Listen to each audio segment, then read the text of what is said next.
बिस्मिल्लाहिर्रहमानिर्रहीम अल्लाहुम्मा सल्लि अला आले मोहम्मद सल्लल्लाहु तआला अलैहि वसल्लम। अस्सलाम वालेकुम, वेलकम टू 365 डिग्रीज ऑन 365। ख़वातीन व हज़रात, इस बात में कोई शक व शुबा न समझिएगा, को न रखिएगा कि अगर आज हमारे मुल्क के नौजवान नस्ल का हाल हम देखते हैं जो कि तबाह व बर्बाद है, जो कि मनशियात के दलदल में फंस चुके हैं, जो कि 25 लाख रुपए दे के डंकी में बैठ के मौत को गले लगा लेते हैं, लेकिन 25 लाख से पाकिस्तान में कारोबार नहीं करते हैं वो नौजवान जिनको रोज़गार के मौके नहीं मिलते हैं। तो ये सारी सूरत हाल इसीलिए है कि मुल्क में इस वक्त सियासी इस्तेहकाम नहीं है, मुआशी इस्तेहकाम नहीं है, जिसकी वजह से मुआशरती अदम इस्तेहकाम आज उरूज पर पहुंच चुका है। बट सैडली हमारे पॉलिटिशियंस, हमारे अरबाब इख्तियार, हमारे रियासती इदारों के सरबरा इस मसले को सही तरह समझ नहीं पा रहे। मैं सियासत पर भी आज बात करूंगा प्रोग्राम में, लेकिन आज प्रोग्राम का आगाज़ है मुस्तफ़ा आमिर कत्ल केस से करना चाहता हूं, जिसके हम जानते हैं कि अरमगान कुरैशी जिनके ऊपर अब तक तफ्तीश जारी है और जो लेटेस्ट इन्वेस्टिगेशन से रिपोर्ट से सामने आई हैं बातें ज़रा बता रहे हैं कि 8 साल से अरमगान कुरैशी मनशियात का कारोबार कर रहा था, यानी 2017 से। और हम ये जानते हैं कि ये बात रिकॉर्ड में मौजूद है कि 2019 में 2 पहले कस्टम के केसेस बने थे अरमगान के ऊपर, जिसमें 1 साल उसे कैद हुई थी। और ये भी हम जानते हैं, मेरे ज़राए तस्दीक करते हैं कि आज से 5, 6, 7 साल पहले अरमगान कुरैशी के पास सिगरेट खरीदने के पैसे नहीं थे, और एकदम से आज इतनी दौलत आ गई कि सिस्टम को खरीदने के लिए तैयार हैं और कहते हैं कि मैं पाकिस्तान के कर्जे उतार दूंगा। ये होता है मनशियात का पैसा। ये होता है जब एक बंदा साइकोलॉजिकली एक क्रिमिनल बन जाता है और वो देखता है कि मैं आने वाले वक्त में कितना पैसा कमाने वाला हूं और मुझे सिस्टम सपोर्ट करेगा। Sad, very sad. खैर, अरमगान कुरैशी का दिमागी तवाज़ुन ऐसा क्यों हुआ? बहुत सिंपल है ये समझना। याद रखिएगा ख़वातीन व हज़रात कि अगर हम अपनी औलाद को हराम खिलाएंगे, हमारे दीन में अल्लाह सुब्हानहू व तआला ने और उसके महबूब ने क्लियर बता दिया है कि अगर हम अपनी औलाद को हराम खिलाएंगे तो वो हराम काम ही करेंगे। अब अरमगान कुरैशी के वालिद कामरान असगर कुरैशी, जिनको जो पार्टी क्लब और सोशल एलीट क्लब है उसमें उन्हें कामी बोन्स के नाम से जाना जाता है। कामी बोन्स के नाम से इसलिए जाना जाता है क्योंकि जब वो बैंड में थे तो उनका ये नाम था। 3 लोग थे उस बैंड में। ये अजीब बात है कि वो तीनों तकरीबन किस राह पे गए, खैर आप कभी और आपको बताऊंगा। इस वक्त अपनी गुफ्तगू में सिर्फ कामी बोन्स पे रखना चाहता हूँ। तो कामी बोन्स को जब कई बार गिरफ्तार होते हुए उसका बेटा देखता है उसके घर में बचपन से, कभी पुलिस ले जाती है, कभी कोई ले जाता है, कभी कोई झगड़ा होता है, घर के अंदर मनशियात का माहौल, बीवी से लड़ाई झगड़े होते रहते हैं, उसकी माँ के ऊपर भी कई बार हाथ उठाया, तलाक भी हो जाती है, मुल्क छोड़ के उसका बाप चला जाता है। एक ही फ्लैट था फेज़ 2 में, वो बेच के 30 लाख रुपए करीब का वो बेच के वो अमेरिका चला जाता है और 10 साल अमेरिका में रहता है और वहाँ बहुत किस्म की और जॉब्स करता है। इस दौरान उसका बेटा जो पाकिस्तान में है उसको पार्सल मिलना शुरू होते हैं और ये बात भी वेरीफाई हो गई है इन्वेस्टिगेशन में कि वो पार्सल कामरान असगर कुरैशी यानी अपने बाप के नाम से मंगवाता था। 2019 में तो पकड़ा गया पार्सल मंगवाते हुए, तो 1 साल कैद हुई। 2023 में जब वो पकड़ा गया तो वो 10-12 दिन में बाहर आ गया और कहा मेरी सेटिंग हो गई है। और 2019 में भी जब वो गया था कस्टम में तो यही कह कर गया था कि मैं अपनी सेटिंग बनाने जा रहा हूं, पर सेटिंग बना नहीं पाया था। उस वक्त शायद कैश इन हैंड नहीं था इतना, क्योंकि कॉल सेंटर का बिजनेस और क्रेडिट कार्ड फ्रॉड का बिजनेस उरूज पे चढ़ा नहीं था। तो अब वो चढ़ गया। अब 2023 में उसके पास पैसे थे, कस्टम वालों ने बुलाया, 10 दिन में छूट के वापस आ गया। ये वो सिस्टम है जो उसे सपोर्ट कर रहा है कि आज भी हम देख रहे हैं कि 2 लड़कियां जिसके ऊपर उसने तशद्दुद किया, उनका बयान रिकॉर्ड हो गया, लेकिन वो गवाह नहीं बन रहे, वो केस फाइल नहीं कर रहे।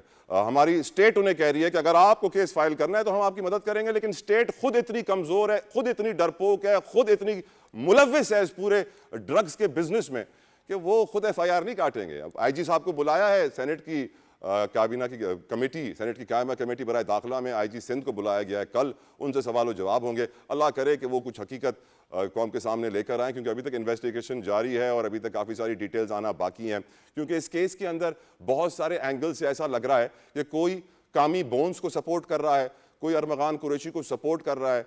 कभी कहा जाता है गिजरी थाने के अंदर उनके राब्ते हैं, फिर वहाँ की जो SI को उठाया गया था उसको भी अदालत में पेश किया, वो कहता है कि मैं मुलविस नहीं हूँ। मेरे साथ इस वक्त मौजूद हैं आमिर शुजा साहब, जो कि मोहतरम है मुस्तफ़ा आमिर मकतूल के।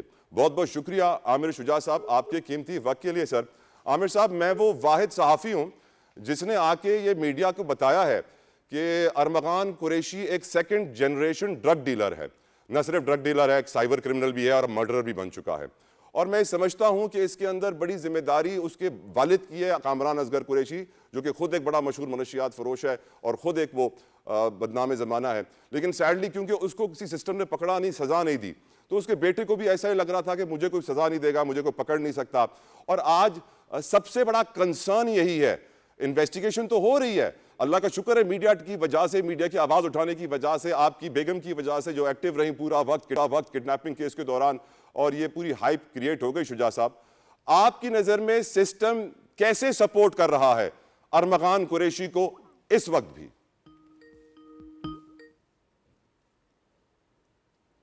आई थिंक लाइन में कुछ डिस्टर्बेंस है, विल फिक्स दैट। लेकिन एक बात तो वाज़ेह है, जैसे मैं आपको मिसाल देता हूँ कि जिस किराए के घर में वो रह रहे थे, वो एक मेजर अखलाक साहब का कोई घर है, और मेजर साहब जो हैं उनको ना घर से निकाल रहे हैं ना उनको कह रहे हैं। इनफैक्ट कामी बोन्स तो ये कह रहे हैं कि मेजर साहब मेरे साथ हैं और वो कह रहे हैं कोई तुम्हें घर से नहीं निकाल सकता। शुजा साहब, क्या आपकी नज़र में सिस्टम सपोर्ट कर रहा है अरमगान को आज भी? अगर कर रहा है तो किस तरह? देखिए, पहली बात तो ये कि आपने जो एक बात कही कि उसका दिमागी तवाज़ुन सही नहीं है, लेकिन मेरे ख्याल से उसका दिमागी तवाज़ुन बिल्कुल ठीक है। क्योंकि दिमागी तवाज़ुन और दूसरा जो उनके फादर के बारे में आपने कहा, कामी बोन्स जो भी हैं, इन दोनों लोगों की सोसाइटी में रेपुटेशन क्या है? मतलब मैं बीइंग ए गवर्नमेंट सर्वेंट, तो मेरा एक ओहदा है, मैं एक जगह पर डेजिग्नेटेड हूँ, तो मेरी एक रेपुटेशन है। तो यहाँ इनका और उसका दिमागी तवाज़ुन तो बिल्कुल ठीक है।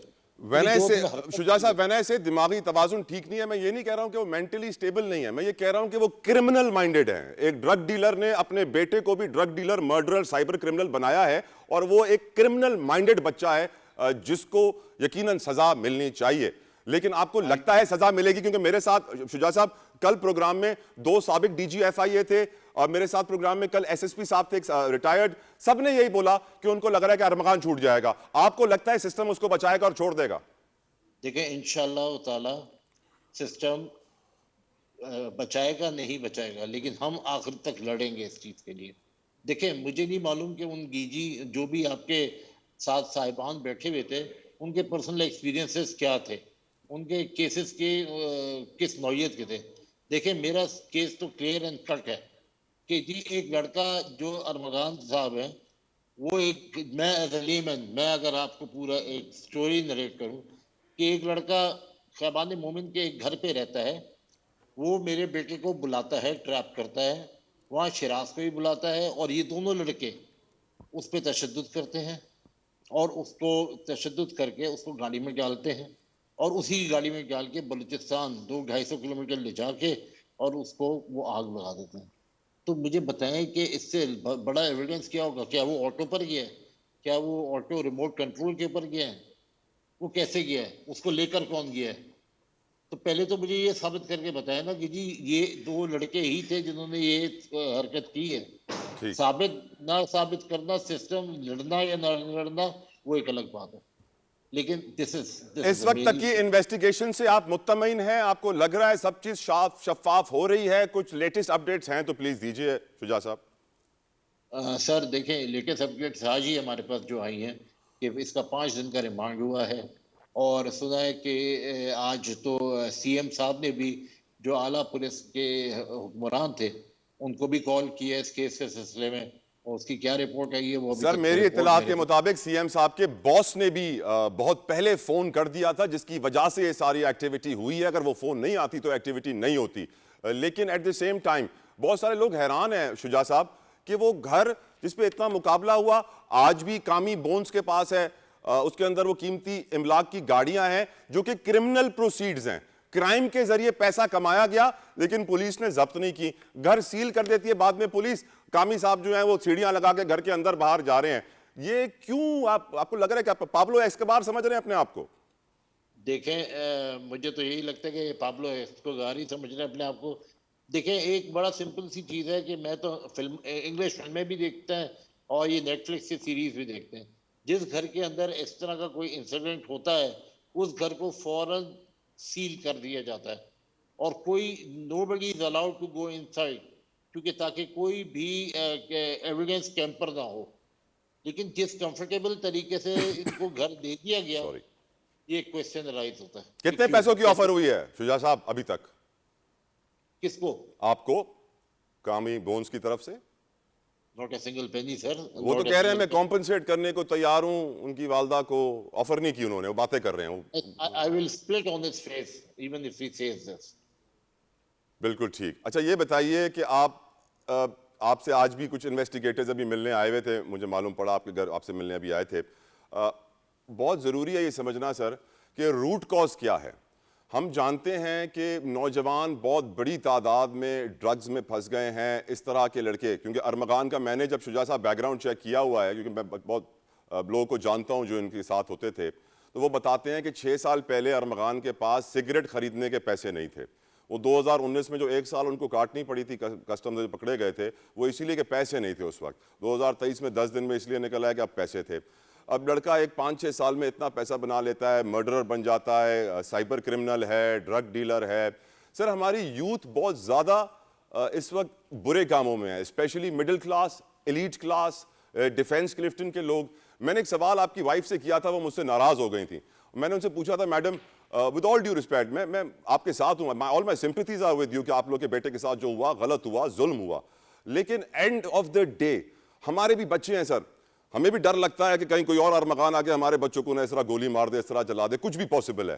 तो हमें इनका कला कमा करना बहुत ज़रूरी है, इनका खात्मा करना बहुत ज़रूरी है। आप नहीं समझते सर, सारे वालिदैन को जो इस वक्त डिफेंस क्लिफ्टन में रहते हैं उनको होश के नाखून लेने चाहिए, अपने बच्चों पे कड़ी नज़र रखनी चाहिए, वो किसके साथ उठते बैठते हैं। मैं ये समझता हूं कि कुछ गलतियां आप लोगों से भी हुई हैं सर, जिसकी वजह से आपका बेटा अरमगान कुरैशी जैसे लोगों से उठ बैठ रहा था, मिल रहा था, फॉर वॉट एवर रीजन्स। लेकिन we as parents need to be more vigilant और ज्यादा में अपनी आंखें खोलनी चाहिए। Would you agree sir? देखिए जी, बिल्कुल आई एग्री विद यू। देखें मेरी बात सुनिए, एक तो बेटा अगर मेरा किसी, मुझे बिल्कुल नहीं पता था कि बेटा मेरे अरमगान से उसकी कोई दोस्ती नहीं थी। Armaghan was 30 and my son was 23। Yes. उसका एक सर्कल था, फ्रेंड सर्कल था, जो मैं सर्कल जानता हूँ। वो सारे वो एफपीएस से पढ़ा था और एफपीएस स्कूल का उसका सर्कल था। Armaghan was never a friend, he was an acquaintance. जिस तरीके से वो ट्रैक पे जाता था गाड़ी लेके, तो वहां वो उसको मिला, सलाम दो हुई और ये वो, लेकिन कभी भी आपस में नहीं बैठे थे। देखें साहिर हुसैन का एक बयान है, जो इनका साजिद हसन साहब का बेटा है, कि जी मेरा मुस्तफ़ा से कोई ताल्लुक नहीं है, मैं अरमगान को ड्रग्स और ये सारी चीजें देता था। तो मुस्तफ़ा तो बीच में कहीं भी नहीं था। My point proven by your answer sir. आपने अभी कहा कि आपका बेटा ट्रैक पर जाता था जहां पर उससे अरमगान की मुलाकात हुई। सर ना दें बच्चों को ये महंगी गाड़ियां ट्रैक पर जाके भगाने के लिए, ड्रिफ्ट करने के लिए। वहां पर भी आपको मालूम है हराम पैसे वाले बहुत ज्यादा तादाद में होते हैं। सर देखिए, लड़कों का शौक है गाड़ियों का, अब क्या करें। सर मुआशरा खराब है सर, मुआशरा खराब है। लड़कों का शौक तो माशरा है, मुआशरा बहुत खराब है। बिल्कुल खराब है। लेकिन सर उसमें अरमगान जैसे एक होगा और अरमगान नहीं होंगे। जो अरमगान, मेरे ख्याल से ये हिस्ट्री एंड होगी अब ये इंशाल्लाह। हिस्ट्री ऐड होगी सर। मेरे जराए कहते हैं अरमगान जैसे और बहुत हैं, सिर्फ कराची में नहीं है, लाहौर में भी हैं, इस्लामाबाद में भी हैं, देर ऑल ओवर पाकिस्तान। बड़ा नेटवर्क है इनका सर ये ड्रग्स का। And it's not just about weeds, शराब है, वीड है, कोकेन है, आइस है, क्रिस्टल है, एलएसडी है, एक्सटेसी है, लिस्ट है बहुत लंबी। सर मैं आपको एक चीज बता रहा हूं, Who's providing them? Sir system, मैं आपको बता रहा हूं, सिस्टम। जिन लोगों का काम है ड्रग्स को रोकना, वही लोग ड्रग्स को सपोर्ट करते हैं, क्योंकि पैसा इतना ज्यादा है सर। पैसा रातों रात 50 करोड़ 100 करोड़ किसको नहीं चाहिए रातों रात रईस होने के लिए सर। यहां पे लोग अपने मां बाप का कत्ल कर देते हैं पैसों के लिए। ड्रग्स के पैसे तो सर फिर भी अच्छे लगेंगे। तो सर, तो फिर इस सिस्टम को फिर हम किससे लड़ें सर? सर अपनी आपको, औलाद को घर सर पे आपने डालें। लतीफ खोसा जैसा सीनियर वकील किया है सिस्टम से लड़ने के लिए। वो पीटीआई के अंदर भी सिस्टम से लड़ रहे होते हैं। और अजीब बात नहीं है शुजा साहब कि फॉर एग्जांपल पीटीआई के ऊपर किस तरह मिलिट्री कोर्ट्स में केस चलाया जा रहा है। एक क्रिमिनल के ऊपर जो अपनी गाड़ी के ऊपर नंबर प्लेट पे आर्मी लिखता था, उसके ऊपर कोई मिलिट्री कोर्ट में केस नहीं चलेगा, मिलिट्री एक्ट नहीं लगेगा। आप इसके ऊपर सवाल क्यों नहीं उठाते? आप इसके ऊपर सवाल क्यों नहीं उठाते सर कि जो 2 लड़कियां जिन पे तशद्दुद हुआ, जिनका बयान रिकॉर्ड हो गया, क्योंकि वो कमजोर हैं और एफआईआर नहीं कटवा रही, तो स्टेट क्यों नहीं एफआईआर कटवाती? स्टेट इतनी कमजोर क्यों है? शायद स्टेट, कल आईजी साहब जब मिलेंगे सेनेट के कायमा कमेटी से, तब शायद स्टेट मजबूत होगी। शुजा साहब सर देखिए, मैं तो शुरू से चीख रहा हूं, मेरे पास आप यकीन करें कि लतीफ खोसा साहब जरूर हैं आज, लेकिन मेरे कोई गवर्नमेंट के ऑफिशियल, कोई सीनियर ऑफिशियल ने मेरे पास कंडोलेंस नहीं की या मुझे कोई मॉरल सपोर्ट नहीं दी। किसी सिस्टम के, इसी सिस्टम की जो पावरफुल लोग हैं, सिंध गवर्नमेंट के लोग हैं, कोई किसी से कंडोलेंस नहीं की। आप बताएं, मैं सिर्फ इस मीडिया के थ्रू अपनी आवाज पहुंचा रहा हूं, अदरवाइज मेरे पास कोई सोर्स नहीं है। सर सोर्स बिल्कुल आई ठीक, मस्ट लेकिन सर गवर्नमेंट लेकिन हक और सच वो तो अल्लाह ताला सुभान अल्लाह क्या खूबसूरत बात है, वतवासौ बिल हक की वतवासौ बिस सब्र। अगर आप हक पे हैं तो सब्र के साथ खड़े रहें, आपको अल्लाह सुभान व तआला अपने महबूब और अहले बैत के सदके कामयाब करेगा। लेकिन बात बड़ी सिंपल है, जब तक ऐसे ड्रग डीलर्स, ऐसे साइबर क्रिमिनल्स, ऐसे मर्डरर्स से हम जान नहीं छुड़ाएंगे और जड़ तक नहीं पहुंचेंगे। मैं आपको बता दूं शुजा साहब, अगर अरमगान के बाप को सजा मिल जाती ना, जब वो 2000 से लेकर 2012 तक कराची में ओपनली ड्रग डीलिंग कर रहा था, कोई उसको रोकने वाला नहीं था, तो आज उसका बेटा भी यही समझता है कि कोई मुझे रोकने वाला नहीं है। उसको सजा मिल जाती तो इसमें हिम्मत भी ना होती। सर मेरी दुआ है कि इसको सजा मिले, इसको सजा मिले, बिल्कुल मिले। बस क्योंकि जो आपको इसने मेरे आपको वो बेटे के साथ 50-100 किया है, करोड़ देने की बात करे तो आप राजी ना होइएगा। आपको मालूम है ऐसे केसेस दियत में ही खत्म सर होते हैं। प्लीज प्लीज, मैं बिल्कुल, मेरा बेटा कोई इस तरह कोई गरीब है, छोटे घर का नहीं था, एक खाते पीते घर का था। और हम, मेरा नहीं ख्याल से कि किसी दबाव में भी आएंगे और इंशाल्लाह अपने बेटे के ब्लड मनी का सौदा करेंगे, ऐसा कुछ भी नहीं है। There is no question. यहां वक्त हुआ एक ब्रेक का, stay with us. Welcome back. Mustafa Aamir कत्ल केस पे गुफ्तगू आगे बढ़ाएंगे। मुझे ज्वाइन कर चुके हैं, किसी तारुफ के मोहताज नहीं है, पीपल्स पार्टी के रहनुमा है Mirza Ikhtiyar Beg sahab. Thank you so very much Beg sahab, आपके वक्त के लिए। आप इस्लामाबाद से हमें ज्वाइन कर रहे हैं और आपका आज डिस्कशन में शरीक होना इसलिए भी ज़रूरी है कि जो सारी कार्रवाई हुई है, आपका ये हल्का इंतखाब है। नदीम कुरैशी साहब मेरे साथ कराची स्टूडियोज़ में मौजूद हैं PTI से। बहुत बहुत शुक्रिया कुरैशी साहब आपके कीमती वक्त के लिए, जज़ाकल्लाह खैर। सारा बानो साहब from GDA will also join us on the phone. गुफ्तगू का आगाज़ बेग साहब इस वक्त मैं आपसे करूँगा। आपका ये हल्का इंतखाब है जहाँ से आप इलेक्ट हुए हैं, डिफेंस क्लिफ्टन इसमें आता है, साउथ एरिया कराची का। मेरा सवाल आपसे ये है सर, नौजवानों में स्पेशली एलीट में कराची में जिस तरीके से शराब की दुकानें खुली हुई हैं, हर कोई जाके आराम से शराब खरीद सकता है, नशा हासिल करने के लिए डीलर्स अवेलेबल हैं। अगर आपके पास डीलर्स का नंबर नहीं है तो आप गूगल कर लें, आपको मिल जाएगा। नहीं तो मैंने बहुत सारी इन्वेस्टिगेशन की है। जॉर्डन के नाम से एक बड़ा डीलर है इंटरनेशनल, जो पाकिस्तान में भी काम करता है और इंटरनेशनल नंबर्स पे ऑर्डर करते हैं आप, कराची के आपके हल्के में वो माल डिलीवर करता है, कोई सिस्टम उसको रोकने वाला नहीं है। अरमगान के केस से ये फाजे हो रहा है सर कि सिस्टम किस कदर इन्वॉल्व है इस ड्रग्स के बिजनेस में और ड्रग डीलर्स की सरपरस्ती में। आपका ये हल्का है। मैं आपके लीडरान का शुक्रिया भी अदा करूंगा जिनकी फोन आने की वजह से कुछ पुलिस ने हरकत की, अगर नहीं आती तो इतना भी नहीं होता जो अभी हुआ है। और ATC जज ने तो वैसे ही बाइज्जत बरी कर देना था अरमगान को। मिर्जा इख्तियार बेग साहब, क्या आप अपने हल्के के नौजवानों के लिए परेशान हैं तो क्या कर रहे हैं? मैं बिल्कुल परेशान हूँ और बहुत परेशान हूँ कहा। ये देखें और ये ना कहें कि मैं बिल्कुल आउट ऑफ टच या इस मामले से बिल्कुल बाहर अपने आप को रख रहा हूँ। पहले दिन से मैं राब्ते में हूँ। DIG साउथ असद रजा साहब से बात हुई है मेरी, SSP साउथ मिस्टर माजूर साहब से बात हुई है, और जो इन्वेस्टिगेशन जिन्होंने की SP अदर जो ABCC के थे उनसे बहुत तफसीली रेगुलर फॉलोअप किया गया है कि इसमें कोई कंप्रोमाइज ना हो जाए। ये बात पहले दिन से मुझे पता थी कि जो इसमें मुजरिम है वो बहुत पैसे वाला भी है, नेटवर्किंग भी है। अरे बेग साहब, अरमगान के पास 5 साल पहले सिगरेट खरीदने के पैसे नहीं थे और आज अरबपति। देखिए, ये हमारे वालिदैन पर और जिम्मेदारियां होती हैं कि वो जब बच्चों को देखते हैं और ये सर आप हुकूमत हैं, आप हुकूमत है सर, आप वालिदैन पे ना डालें सर। आप ये बताएं, पुलिस ने अभी तक घर बंद नहीं किया, गाड़ियां सीज नहीं की, क्यों? हम आपसे वादा करते हैं ये अपने तरह के इस केस में मैं कोई कंप्रोमाइज नहीं होने दूंगा जब तक ये नेशनल असेंबली का मैं MNA हूं उस इलाके का। सर मेरी रिक्वेस्ट सर, ये जो नशे के पैसे से, साइबर क्राइम के पैसे से खरीदी हुई करोड़ों रुपए की गाड़ियां खड़ी हैं, इनको तो जब्त करें, जिसके ऊपर वो आर्मी लिखकर चलता था और आर्मी को एहसास नहीं हो रहा कि उनका नाम बदनाम कर रहा था। उन्होंने पहले जिस तरह से प्रेशर डलवाया कि ज्यादती की जा रही है, नाजायज तलाशियां हो रही हैं, छापे डाले जा रहे हैं, और ये एक तासुर पैदा हुआ कि जी पुलिस और हुकूमत जुल्म कर रही है, जबर कर रही है। फिर जब लोगों के पूरे बात समझ में आई और उन्हीं क्लू से जो जो वहां से मिले हैं, जाके ये हमें पता चला कि ये मुस्तफा को मर्डर किया गया है और हाथ में गाड़ी चला के वहां लाश दफनाई गई है। तो फिर लोगों को समझ में आया कि जो कुछ हम कर रहे थे और जो जिन लाइन पे हम काम कर रहे थे वो सही था।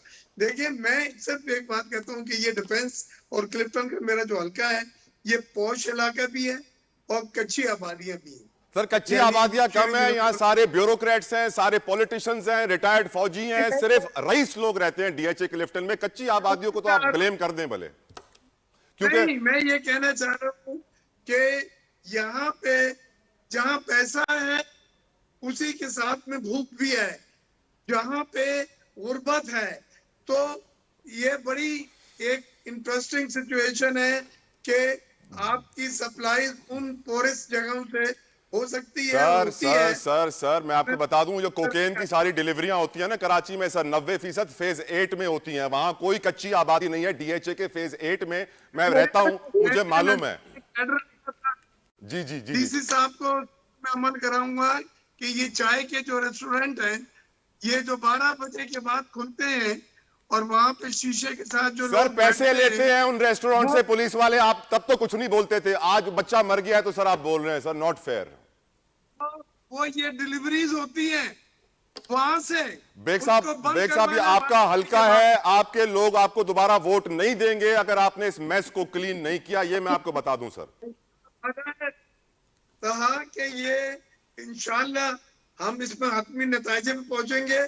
और ये दिया है तो ब्लड मनी के लिए जो उनके वालिद ने कहा, मैं दिल से उसकी इज्जत और खैर मकदम कहता हूं। और मैं ये देखिए कितने नाम खुलकर अब आ रहे हैं, बड़े बड़े लोगों के बच्चे सर आ रहे हैं। सियासतदानों के बच्चे उसमें इन्वॉल्व हैं, मैं अभी नाम नहीं ले रहा हूं। आप बता दूं, मैं कराची के सियासतदानों के बच्चे इन्वॉल्व हैं।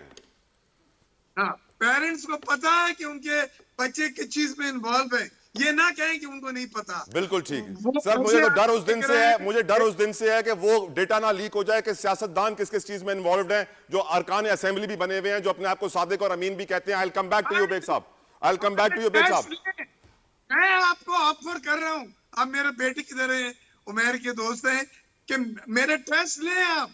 आपके अलावा बहुत सारे और भी हैं, मैं आपकी बात नहीं कर रहा हूं, आपके अलावा बहुत सारे और भी हैं। I will come back to you, I will come back to you. Saira Bano sahab कुछ कहना चाह रही है। नदीम साहब सॉरी आपको इंतजार करा रहा हूं। सायरा बानो साहब आपका व्यू इस पूरी सिचुएशन पे। अस्सलाम वालेकुम। क्या कहते हैं, बसंत एहतराम इख्तियार साहब तो ऐसे बातें कर रहे थे कि जैसे अभी ये सारी चीजें पता चली हैं। आप भी कराची के रहने वाले, इख्तियार साहब भी कराची के रहने वाले, मैं भी यहीं कराची की रहने वाली हूँ। ई स्ट्रीट में उन्होंने कच्ची आबादियों पे इल्जाम लगाया। ई स्ट्रीट पे जो एलीट क्लास के रेस्टोरेंट्स हैं और ये फेज 8 की तरफ जो इतने इतने रेस्टोरेंट्स हैं, वो किसी गरीब ने नहीं खोले। और ये जो अमीरों के बच्चे थ्रिल के लिए जहां खुलेआम शराब सर्व होती है, बोले ना मैडम, रेस्टोरेंट्स में खुलेआम शराब सर्व होती है, कोई रोकने वाला नहीं है, बड़े बड़े लोगों के हैं। है, सारी चीजें हैं। 10 लोगों को मैं जानती हूँ जिन्होंने रेड किए, जिन्होंने ये यहाँ पर ये जमजमा में, मैं आपको 4 जगह बता देती हूँ जो रात के वक्त यहाँ पर क्या कहते हैं उसको, एम्बेसी के नाम लेके जहाँ पर जो ट्रक आते हैं, फिर उसके बाद उसके ऊपर रेड पड़ी तो पता चला कि वो किसी वजीर का था, उसका हिस्सा था। ये क्यों ये मिनिस्ट्री नहीं छोड़ते? जिस वक्त हम लोग असेंबली में थे और जिस वक्त बात एक मैंने की थी ये रूह अफ़ज़ा के ऊपर, जिसके ऊपर टैक्स लगाना था, तो मैंने कहा था इस पर टैक्स लगाकर इससे रेवेन्यू कमा ले। 80-80 करोड़ की शराब तो लॉन्चेस से आती है। और जितनी यहाँ पर आप कह रहे हैं कि वाइन शॉप पे शराब होती है, उतनी इन लोगों की बेसमेंट में शराब है जो इनकी पार्टीज में और इन तमाम जितने यहाँ पर बड़े लोग हैं वो चलती है। उस बंदे के पास 50 लैपटॉप पूरा रैकेट एक चला रहे हैं। यहाँ पर एलजीबीटी की पार्टीज यहाँ पर होती हैं। कौन कौन सी पार्टीज होती हैं यहाँ पर? हेलोवीन की पार्टीज में क्या होता है, वो भी न्यू ईयर की पार्टीज में क्या होता है, यहाँ पर वैलेंटाइन डे यहाँ डिप्टी कमिश्नर एनओसी देता है पार्टीज के लिए मैडम जी, पूरा एनओसी देता है बाकायदा ये। और अब इन लोगों के लिए ये एक वो है, जैसे गरीब भी पिए तो वो कहते हैं कि चर्ची है, अमीर पिए तो ओ ये तो इनका फन कि वहां पर बैठेंगे कि शादी ब्याह बर्थडे में जाने से पहले इनके 2 सूटे तो लाजमी होते हैं। फिर उसके बाद ये मिनिस्ट्री यहाँ पर नाके लगाती है, उस नाके का कोई फायदा नहीं होता, क्योंकि जिन बच्चों को पकड़ती है 1 ग्राम पी भी होगी, 1 ग्राम उनकी जेब में होगी। अरे लाख समझ रहे हैं, 2-2 लाख रुपए लेके उनको छोड़ के इनकी कमाइयां लगी हुई हैं। दूसरी बात, जिसने भी इमार बनाया, उस इमार के अंदर वहां पर जुए खाने और ये पूरा वहां पर पूरे घर चल रहे हैं कि जहां पर शाम के वक्त सरे शाम जुआ खेला जाता है। उस जुए में हर चीज एक्सचेंज होती है और वहां पर कोई पर भी नहीं मार सकता कि वहां पर तो हम लोगों को कभी कोई दावत हो या जाना हो तो आधा हम जाते ही नहीं है कि नहीं भाई आधा घंटा कौन खड़ा होकर अपनी शनाख्त करवाएगा।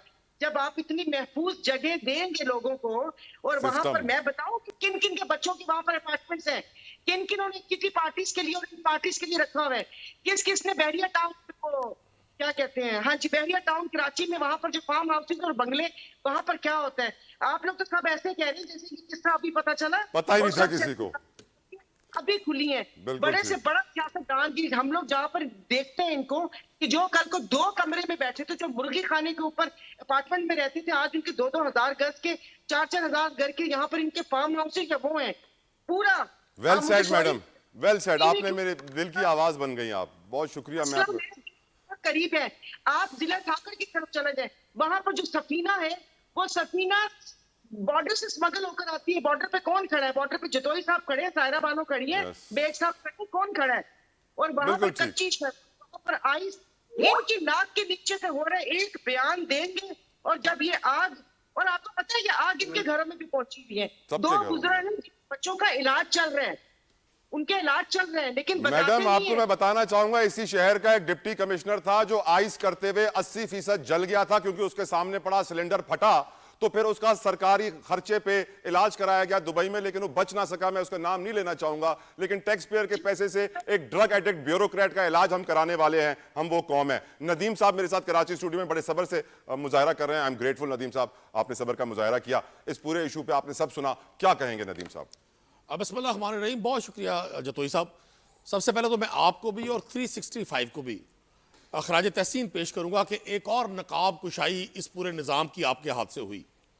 ये एक माइंड सेट की अक्कासी करता है। ये सारे वाक़यात, वो किसी नौजवान का किसी अमीर ज़ाते के हाथों कत्ल हो, वो हमारे मुल्क के नौजवानों का डंकीज़ में बैठकर बैरून मुल्क जाना और वहाँ रोज़गार तलाश करते हुए समुद्रों में डूब जाना हो, या फिर इस नौजवान का जमाल का कत्ल और इसके पीछे फिर ये सारी कहानी जो मीडिया रिपोर्ट कर रहा है। और बिलखुसूस आपको मैंने सोशल मीडिया पे भी देखा और यहाँ भी मैं आपकी जुर्रत को देखकर सलाम पेश करूँगा।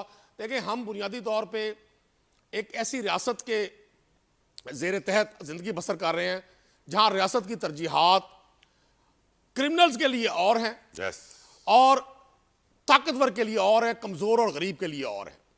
मैं समझता हूँ हमारे लिए, सबके लिए। अभी मिर्जा अख्तार बेग साहब को मैं सुन रहा था, उन्होंने फरमाया कि जी ये मेरा हल्का इंतखाब है। बिल्कुल होगा, लेकिन मेरी ख्वाहिश थी कि मिर्जा साहब सबसे पहले विक्टिम फैमिली से मिलते। मैंने सुना, आपने भी सुना कि जमाल के वालिद ने कहा जी अभी तक मुझसे हाई अप से किसी ने रब्ता नहीं किया, तो मिर्जा साहब उनसे मिलते ताकि उनकी दादरसी होती। पब्लिक रिप्रेजेंटेटिव का रोल वो मुस्तफा के वालिद, से मुस्तफा के वालिद, मुस्तफा के वालिद। अब तो ये सारी सूरत जो है, पब्लिक का जो रिप्रेजेंटेटिव होता है वो ही वॉइस बनता है कॉमन मैन की। और मैं आज समझता हूं कि इस मुनाफिकाना निज़ाम ने हम सबकी जिम्मेदारियों को बढ़ा दिया। वो लोग जो इस निज़ाम का हिस्सा नहीं है वो मौजूद हैं, उनके सामने ये सब कुछ हो रहा है। हर वो क्राइम जो आज से 20-30 साल पहले बड़ा खौफनाक लगता था हमारी सोसाइटी में, वो इस तरह से ज़हूर पजीर होता है कि हमारे रोंगटे खड़े हो जाते हैं। और ये वाकया जिसको आज आप और मैं डिस्कस कर रहे हैं, ये थोड़े से दिनों के बाद रद्दी की टोकरी में चला जाएगा। क्योंकि इसको सिस्टम सपोर्ट करेगा। और ये वो तमाम लोग हैं जो मौजूदा इस बाय डिज़ाइन सिस्टम से बेनिफिशरी हैं, इसके बेनिफिशरी हैं, तभी ये जुर्रत करते हैं। हैरानी की बात यह है कि वो रियासत जो पॉलिटिकल एक्टिविटी पे इस तरह से हरकत में आती है। आज आपने देखा कि इस्लामाबाद में एक ऑल पार्टीज कॉन्फ्रेंस थी, तो वहां पुलिस ने उस होटल को घेरे में लिया हुआ था। लेकिन समझ से बाहर है ये पूरा निजाम इन क्रिमिनल्स के खिलाफ एक्शन लेते हुए क्यों खामोश हो जाता आपका है? केस चलेगा मिलिट्री कोर्ट में, इन क्रिमिनल्स का नहीं चल सकता सर। आइन इनको नहीं लेके जाने देता मिलिट्री कोर्ट में। आपका अब चलेगा। मैं वही गुजारिश कर रहा हूं। और देखिए, मैं आपको जो लोग जो भी फैसला साज या जो इस वक्त ताकतवर लोग हैं, वो समझते हैं कि ये आग किसी दूसरे के घर तक रहेगी, ऐसा नहीं है। जी हाँ। इसने अल्टीमेटली सबको अपनी लपेट में लेना है और लिया हुआ है। आज अगर मैं साउथ पंजाब से आया हूं और मुझे पूरे मोटरवे पे मैं ये सुनता रहा कि जो फलां एरिया जो है वो ऑक्यूपाइड है, डाकुओं से आपने बचकर जाना है वहां से। और जब मैंने देखा कि सक्खर के बाद कराची जो 400 किलोमीटर का हमारा जीटी रोड है, हमारा जो हाईवे है, और वो 20 साल की पीपल्स पार्टी की गवर्नमेंट में वो 400 किलोमीटर पट्टी नहीं बन सकी, सिर्फ भुट्टो जिंदा है। तो इन्हीं नारों के तहत तो हमने अपने पूरे मुल्क को दांव पे लगा दिया है। हम सब लोग जो इस सिस्टम के बेनिफिशियरी, अगर ये समझते हैं कि ये आग दूसरे के घर तक रहेगी, हमको की जन्नत में रहते हैं। इस आग ने जिस तरह से लपेटा, और आप देख लें पाकिस्तान 65% यूथ पर मुश्तमिल है पाकिस्तान की पॉपुलेशन। अगर हमारा नौजवान डी ट्रैक हो गया, जो हमारे पास सबसे बड़ा हथियार है, जिसने इस कौम को आने वाले दिनों में, जिस नौजवान ने इस कौम को लीड करना है, अगर वो नौजवान, और कराची का नौजवान, इस्लामाबाद और लाहौर का नौजवान अगर इस तरह से डी ट्रैक हो गया, तो फिर इस कौम का मुस्तकबिल मैं नहीं समझता कि महफूज हाथों में है। आज अगर इस एक वाकये को बुनियाद बनाकर आप ये रिपोर्ट कर रहे हैं कि जी यहाँ एटीसी कोर्ट ने इस मुल्जिम को छोड़ दिया था, तो ये इस पूरे निज़ाम के ऊपर एक तमाचा है। और मैं आज भी समझता हूं, अगर हमारे फैसला साजों ने, हमारी अदलिया ने और कानून नाफिज करने वाले इदारों ने इन वाकयात को सिर्फ अपने लिए सोर्स ऑफ इनकम समझा, तो ये वाकयात जो बहुत सारे रिपोर्ट नहीं हो रहे, वो सब जब रिपोर्ट होंगे तो हम एक ऐसे बम के ऊपर बैठे हैं जिसने अल्टीमेटली फटना है, जिसने इस पूरे निजाम को गिरा देना है। ये बोसीदा निजाम पहले भी हमारे लिए तमस्सुर का बाइस है। हम पूरी दुनिया में निजाम अदल हो आखिरी नंबर पे, लॉ एंड ऑर्डर आखिरी नंबर पे।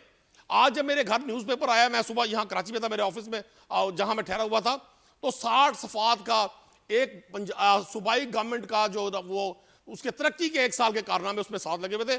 8 पेजेस का अखबार था और 60 सफ़ात की उसमें एडवर्टाइजमेंट थी। तो जहां हम लोगों को सिर्फ और सिर्फ नमूद और नुमाइश से अटैक करने की कोशिश करेंगे, हम झूठ के सारे इस निजाम को आगे नहीं लेके जा सकते। Very true. तो ऐसा मैं समझता हूं अभी भी वक्त है, अभी भी ये इससे डैमेज की रिकवरी हो सकती है। अगर ये 5 साल 10 साल मजीद गुजरे, ये नौर की और बढ़ेगी और हम इस सारे खलफशार को कंट्रोल नहीं कर सकेंगे। और तबाही होती है उन कौमों के लिए जिनका नौजवान डी ट्रैक हो जाए, और इस तरह से डी ट्रैक हो जाए कि चंद सालों में वो मल्टी बिलियनर बन जाए, किसी को कोई पूछने वाला नहीं है। कोई पूछने वाला मतलब नहीं। जिस मुल्क में नौजवान बैरून मुल्क जा रहे हैं जॉब के लिए, वही सिस्टम उस शख्स को जिसने क्राइम का रास्ता अख्तियार किया, जो जुर्म के रास्ते पे है, जो साइबर क्राइम कर रहा है, जो ड्रग्स का बिजनेस कर रहा है, उसको ये सिस्टम इतना सपोर्ट कर रहा है कि वो मल्टी बिलियनर है 28 साल की एज में, 30 साल की एज में। तो ये कैसे हो सकता है? बिल्कुल। और ये तो एक केस रिपोर्ट हुआ है ना, ऐसे लातादाद केस है, लातादाद केस हैं। अब लातादाद ऐसे ड्रग डीलर्स हैं। बेग साहब, कल हमारे आईजी सिंध गुलाम नबी मेमन साहब इस्लामाबाद में सेनेट की कायमा कमेटी बराए दाखिला में पेश होंगे। मेरी आपसे गुजारिश है कि आप खुसूसी तौर पे उनसे वहां पे मिलिएगा, उनसे सवाल जवाब कीजिएगा, क्या हो रहा है क्या नहीं हो रहा है। और आपको सर इस बात का एहसास होना चाहिए कि सायरा बानो साहिबा ने जितनी बातें कही हैं, मैं उनसे अग्री करता हूं 100% कि जिस तरीके से जना खाने खुले हुए हैं, जुए खाने खुले हुए हैं, शराब खाने खुले हुए हैं, मुनशियात के डीलर्स बेलगाम हैं। हल्का आपका है, हुकूमत पीपल्स पार्टी की है। लोग पूछेंगे आपसे बेग साहब, सोच लीजिए एक बार। जी देखिए, पहली चीज तो यह है कि मैं Saira Bano is a close family friend. जो बातें उन्होंने कही हैं वो हकीकत है और मैं उनसे इनकार नहीं कर सकता। वो दिल से कही है। और आप भी ये जो प्रोग्राम कर रहे हैं उसमें एक दर्द है, एक वजह है कि आप चाहते हैं कि जो नौजवान नस्ल हमारी हाथ से निकलती जा रही है और हर तरह की चीजों में पढ़ के और पैसे की टेम्पटेशन ने बड़े बड़े अच्छे खानदान वालों के बच्चों को खराब कर दिया आज। तो ये चीज किसी तरह से रुके, और यही मेरी भी इस सिलसिले में पूरी कोशिश है। हम कुछ अमेंडमेंट भी कर रहे हैं, चीफ मिनिस्टर साहब से भी बात हुई है, सिंध में भी लेजिस्लेशन चेंजेस होंगी और आप जल्दी सुनेंगे इसमें एक बड़ी कंप्रिहेंसिव रिपोर्ट आप लोगों के सामने आएगी। मैं कल बिल्कुल चले मेरी गुजारिश सुनिए। जो कामी बोन्स है अरमगान का बाप, मशहूर जमाना डीलर, खुदारा इसका क्रिमिनल रिकॉर्ड निकलवाने की कोशिश कीजिए। मैं आपको बताता हूं कि वो श्रीलंका तक में गिरफ्तार होकर जेल काट के आ चुका है। पाकिस्तान में वो 10 बार जेल गया है, पर आपकी पुलिस कहती है कि 2000 से 2010-12 तक हमारे पास कंप्यूटर नहीं था ना, कागज पे लिखते थे, रिकॉर्ड निकालना बड़ा मुश्किल हो रहा है। खुदारा वो रिकॉर्ड निकालिए और ये भी उनसे कहिए कि उसका इल्जाम है कि आपने उसे 15 लाख रुपए रिश्वत दिन की मांगी है। कम से कम स्टेट में इतनी हिम्मत तो हो कि हद के इज्जत का मुकदमा कर सके उसके खिलाफ। मैं वादा करता हूँ ऑनलाइन आपसे कि 24 घंटे में उसको सस्पेंड कराऊंगा। मुझे नाम दे खुदा के वास्ते पे, कौन से थाने का है, कौन से इदारे का है। सर कामी बोन्स का तो अपना भाई पुलिस वाला है, सीआईए के अंदर काम करता है, तो किसकी मदद होगी सर आपसे? और नहीं कर सका तो मैं रिजाइन कर दूंगा। चले, मेरा वादा। आपका ये वादा हम ऑन रिकॉर्ड रखेंगे। मिर्जा इख्तियार बेग साहब, आपने इस्तीफे का वादा किया है। अगर आपने ऐसे ड्रग डीलर्स का कला कमा नहीं किया और ऐसे क्रिमिनल्स को तो तख्ता-ए-दार तक नहीं लटकाया, we will hold you responsible. और मैं आपके हल्के का वोटर हूं, मैं आपसे वादा करता हूं कि आपने इस मैच को क्लीन किया, ये पूरा हल्का आपको हमेशा याद रखेगा। Thank you. सायरा बानो, सारा को आखिरी अल्फाज आपके। नहीं, बस इख्तियार बेग साहब से गुजारिश है कि आप लोगों ने कहा सीएम से बात करेंगे, तो सीएम से प्लीज मेरे हल्के सांगड़ की भी बात कर लीजिएगा, क्योंकि उसने सफीना सुना है कि उनके हुकूमती अरकान जो असेंबलियों में बैठे हैं वही ठेका बांटते हैं और हर थाने के पैसे हैं। तो प्लीज मेरे जिले सांगड़ का टंडो राइट मैडम। नदीम साहब, योर लास्ट वर्ड्स। देखिए, मैं समझता हूँ फैसला साजों के लिए अब बड़ा अहम वक्त है। अगर उन्होंने इन सारी चीजों को अंडर द कारपेट रखा, और अभी देखें आप और मैं पीका एक्ट के तहत जी रहे हैं, डेफेमेशन लॉ के दौर में जी रहे हैं, हम तो अब ये भी नहीं कह सकते कि ये स्याह है, ये गलत है, ये जुर्म है, ये सर, ये ज्यादती है। पीका एक्ट आईजी साहब को नजर नहीं आ रहा, जिसके ऊपर 15 लाख रुपए रिश्वत लेने का इल्जाम एक ड्रग डीलर लगा रहा है कामी बोन्स के नाम से। थैंक यू नदीम साहब, आपके वकील नदीम कुरैशी साहब हमारे साथ मौजूद थे, सायराबती मिर्जा इख्तियार बेग साहब थे। Thank you so very much. Appeal यही है, मुल्क को बचा लो। अल्लाह हाफिज।